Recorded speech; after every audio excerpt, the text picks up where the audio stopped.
आकाशवाणी लौकिका रास्ते आपल्याला बातम्या देत आहे. आधी एक विनंती. 18 वर्षांवरील सर्वांसाठी कोरोना प्रतिबंधक लसीकरण मोहीम सुरू झाली आहे. सर्वांनी लसीकरण करून घ्या, पण नंतरही काळजी घ्या. मुखपट्टी वापरा, सुरक्षित अंतर राखा, हात चेहरा वारंवार स्वच्छ धुवा. विनाकारण घराबाहेर पडून गावात गर्दी करू नका.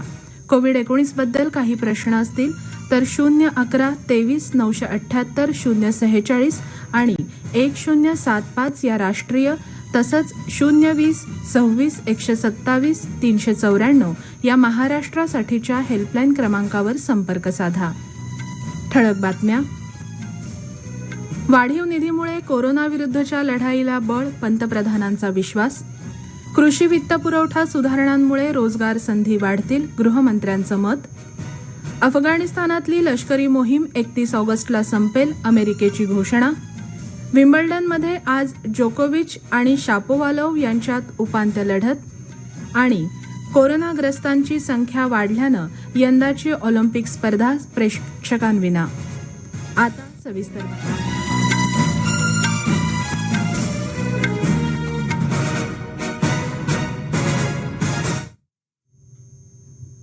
मंत्रिमंडळ बैठकीत मंजूर झालेल्या 23,000 कोटींहून अधिक रुपयांच्या कोविड प्रतिसाद निधीमुळे कोरोनाविरुद्धच्या लढाईला बळ मिळणार असल्याची प्रतिक्रिया पंतप्रधान नरेंद्र मोदी यांनी दिली आहे. या निधीचा वापर करून प्रत्येक जिल्ह्यात लहान मुलांवरील उपचारांसाठी आयसीयू कक्ष, ऑक्सिजन साठा, रुग्णवाहिका आणि औषधं उपलब्ध करून दिली जाणार आहेत. कृषी क्षेत्रासाठी काल घेतलेले निर्णयही महत्त्वपूर्ण असल्याचं ट्विट मोदी यांनी केलं आहे. कोरोनाच्या पार्श्वभूमीवर 23,123 कोटी रुपयांच्या तातडीच्या दुसऱ्या कोविड प्रतिसाद निधीला काल झालेल्या केंद्रीय मंत्रिमंडळाच्या बैठकीत मंजुरी देण्यात आली. कोरोनाचा सामना करण्यासाठी आरोग्य यंत्रणा तातडीनं अद्ययावत करण्यासाठी तसंच केंद्र आणि राज्यांच्या समन्वयानं आवश्यक उपाययोजना राबवण्यासाठी या पॅकेजची मदत होईल, असं केंद्रीय आरोग्य मंत्री मनसुख मांडवीय यांनी यानंतर झालेल्या पत्रकार परिषदेत सांगितलं. निधी वितरणाच्या या दुसऱ्या टप्प्याची अंमलबजावणी यावर्षी 1 जुलै ते पुढील वर्षी 31 मार्चपर्यंत होणार आहे. या निधीमध्ये केंद्राचा वाटा 15,000 कोटींचा तर राज्याचा वाटा 8,123 कोटींचा असेल. केंद्रीय मंत्रिमंडळाच्या विस्तारानंतर झालेल्या या पहिल्याच मंत्रिमंडळ बैठकीत आरोग्य आणि कृषी क्षेत्राशी संबंधित महत्त्वपूर्ण निर्णय घेण्यात आले.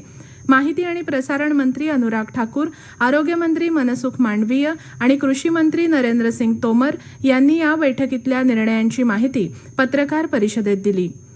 देशातल्या नारळाच्या शेतीला चालना देण्यासाठी नारळ विकास मंडळाच्या कायद्यामध्ये सुधारणा करण्याचा निर्णयही मंत्रिमंडळ बैठकीत घेण्यात आला. त्यानुसार आता या मंडळाचे अध्यक्ष हे अकार्यकारी अध्यक्ष असतील. मात्र या पदावर कृषी क्षेत्रातल्या तज्ज्ञ आणि अनुभवी व्यक्तीची निवड केली जाईल.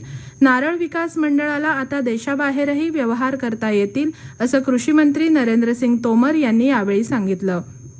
त्याचबरोबर कृषी उत्पन्न बाजार समित्यांच्या सक्षमीकरणासाठी देखील महत्त्वाचा निर्णय घेण्यात आला. आत्मनिर्भर भारत योजनेअंतर्गत जाहीर केलेल्या कृषी पायाभूत निधीमधले 1 लाख कोटी रुपये बाजार समित्यांना वापरता येतील, याबाबतचा प्रस्ताव मंत्रिमंडळानं मंजूर केला. बाजार समित्या अधिक मजबूत केल्या जातील आणि मंडया देखील बंद केल्या जाणार नाहीत, असं त्यांनी स्पष्ट केलं. कृषी पायाभूत निधी अंतर्गत येणाऱ्या वित्तपुरवठा सुविधेत सुधारणा करण्याच्या केंद्र सरकारच्या निर्णयाचं केंद्रीय गृहमंत्री अमित शहा यांनी स्वागत केलं आहे. यामुळे प्रत्येक प्रकल्पासाठी 2 कोटी रुपयांचं कर्ज मिळण्याची खात्री देण्यात आली आहे. केंद्राच्या या निर्णयामुळे कृषी उत्पन्न बाजार समित्या अधिक मजबूत होतील तसंच रोजगाराच्या अनेक संधीही निर्माण होणार आहेत, असं शहा म्हणाले. केंद्रीय मंत्रिमंडळाचा विस्तार झाल्यानंतर काल नवी दिल्लीत अनेक मंत्र्यांनी आपला पदभार स्वीकारला. माहिती आणि प्रसारण मंत्री अनुराग ठाकूर, आरोग्य आणि कुटुंब कल्याण मंत्री मनसुख मांडवीय यांनी संबंधित मंत्रालयात जाऊन कार्यभार स्वीकारला. गेल्या 7 वर्षात पंतप्रधान नरेंद्र मोदी यांनी उल्लेखनीय काम केलं आहे. माहिती आणि प्रसारण मंत्री म्हणून आपल्याकडून असलेल्या अपेक्षा आणि जबाबदाऱ्या पूर्ण करण्यासाठी काम करणार असल्याचं अनुराग ठाकूर यांनी यावेळी सांगितलं. नारायण राणे यांनीही सूक्ष्म, लघु आणि मध्यम उद्योग मंत्री म्हणून पदभार स्वीकारला, तर कपिल पाटील, डॉक्टर भारती पवार, डॉक्टर भागवत कराड यांनाही केंद्रीय राज्यमंत्री म्हणून पदभार स्वीकारला आहे. हे राष्ट्रीय बातमीपत्र आपण आकाशवाणीच्या पुणे केंद्रावरून ऐकत आहात. या बातम्या आपण न्यूज ऑन AIR या ॲपवर देखील ऐकू शकता.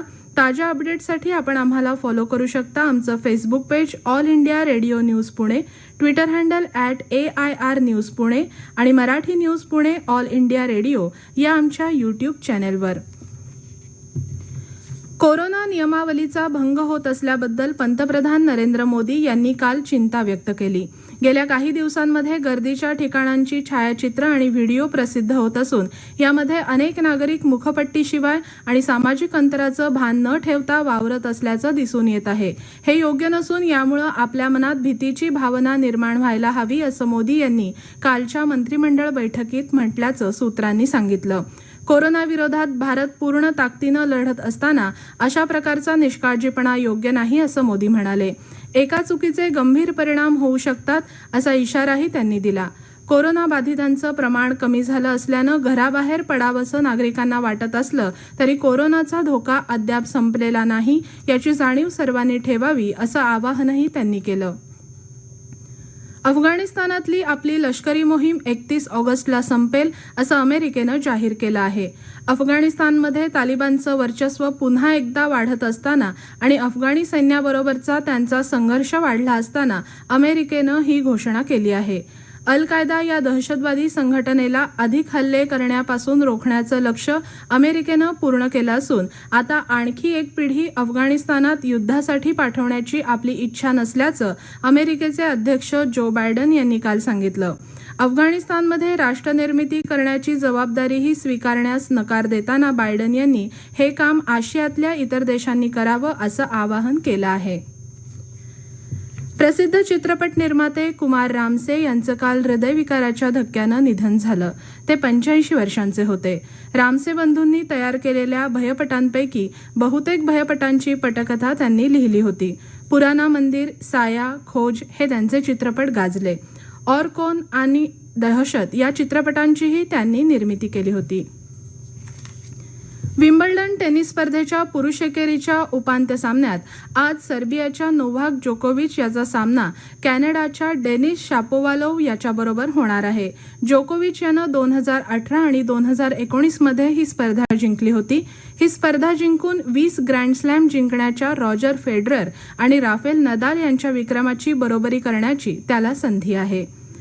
टोकियो ऑलिम्पिक स्पर्धेत पदक जिंकल्यास राज्यातल्या खेळाडूंना रोख पारितोषिक देणार असल्याचं ओडिशा सरकारनं जाहीर केलं आहे. मुख्यमंत्री नवीन पटनाईक यांनी काल राज्यातल्या खेळाडूंशी दूरदृश्य प्रणालीच्या माध्यमातून संवाद साधला. त्यावेळी ही घोषणा केली. सुवर्णपदक जिंकणाऱ्या खेळाडूंना 6 कोटी रुपये, रौप्य पदक विजेत्या खेळाडूंना 4 कोटी तर कांस्य पदक विजेत्यांना 2.5 कोटी रुपयांचं रोख पारितोषिक दिलं जाणार आहे. ऑलिम्पिकसाठी निवड झालेल्या खेळाडूंना 15 लाख रुपये देणार असल्याचंही त्यांनी जाहीर केलं. कोरोनाग्रस्तांची संख्या वाढल्यानं यंदाची ऑलिम्पिक स्पर्धा प्रेक्षकांविनाच खेळवण्याचा निर्णय जपानचे ऑलिम्पिक मंत्री तामायो मारुकावा यांनी जाहीर केला आहे.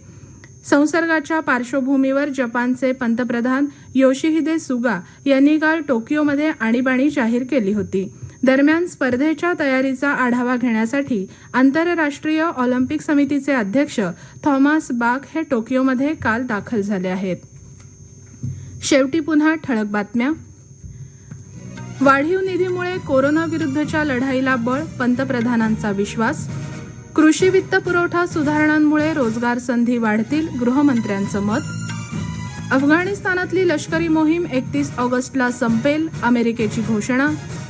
विम्बल्डनमध्ये आज जोकोविच आणि शापोवालोव यांच्यात उपांत्य लढत. आणि कोरोनाग्रस्तांची संख्या वाढल्यानं यंदाची ऑलिम्पिक स्पर्धा प्रेक्षकांविना. याबरोबरच हे राष्ट्रीय बातमीपत्र संपलं. नमस्कार.